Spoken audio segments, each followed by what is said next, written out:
नमस्कार आत्मा मालिक, कसे आहात तुम्ही सर्व? उज्ज्वला लाईफस्टाईलमध्ये तुमचे खूप खूप स्वागत आहे.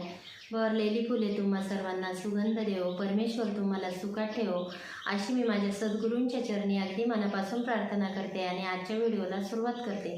चला तर मग आज आहे संकष्टी चतुर्थी. तर संकष्टी चतुर्थीच्या दिवशी गणपतीची सेवा केली जाते.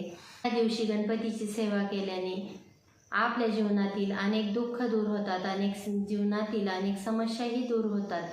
एवढेच नव्हे तर या दिवशी गणपतीची पूजा केल्याने आपल्याला सुख, समृद्धी आणि चांगले आरोग्यही लाभते.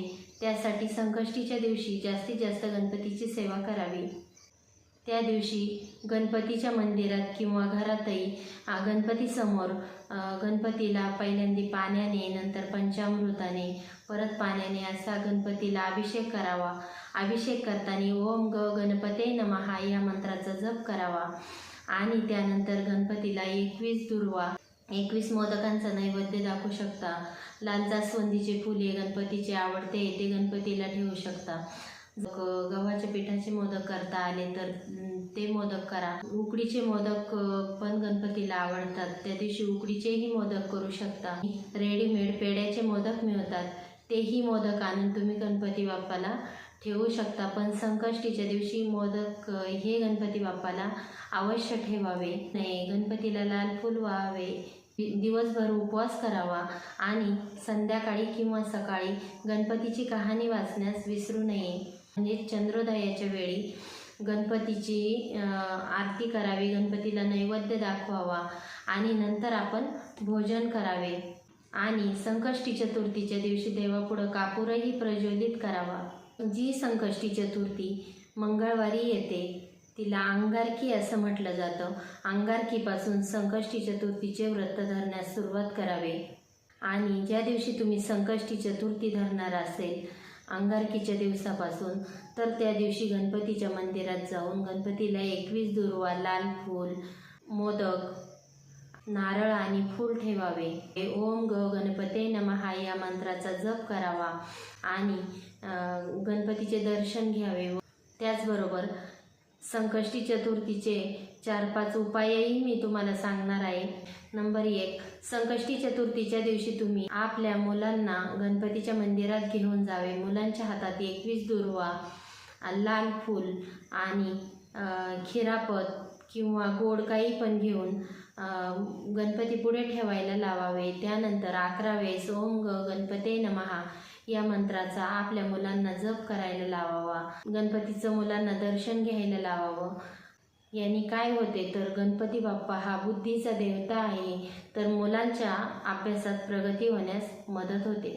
उपाय नंबर 2, संकष्टी चतुर्थीच्या दिवशी गणपती अथर्व शीर्ष 21 वेळा म्हणावे. गणपती समोर बसून आपल्या मनातली इच्छा बोलावी. याने काय होते तर आपल्या मनातील इच्छा पूर्ण होण्यास मदत होते.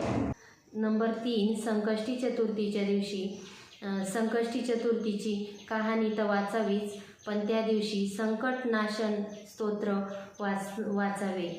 त्यांनीही आपल्या जीवनातील संकटे दूर होतात.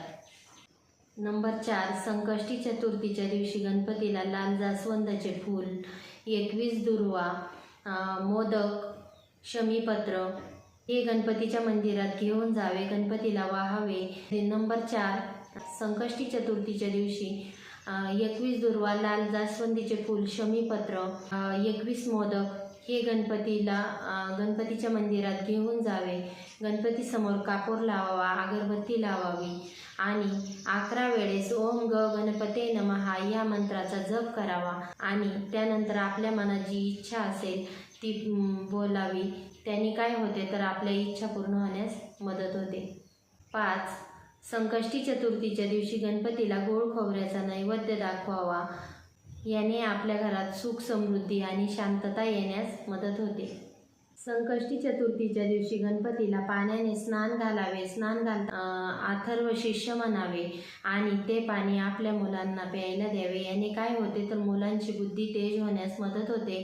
कारण गणपती बाप्पा हे बुद्धीचे दैवत आहे, त्यामुळे ही सेवा प्रत्येक आईने मुलांसाठी अवश्य करावी.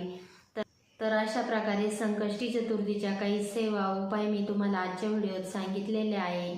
उपाय केल्यानंतर जर तुम्हाला अनुभव आला तर मला कमेंट बॉक्समध्ये सांगायला विसरू नका. सांगा. व्हिडिओ जर आवडला तर जास्तीत जास्त व्हिडिओला लाईक करा, शेअर करा, सबस्क्राईब करा. पुन्हा भेटू असेच आपण नवीन एका व्हिडिओसोबत. तोपर्यंत तुम्हा सर्वांना आत्मा मालिक.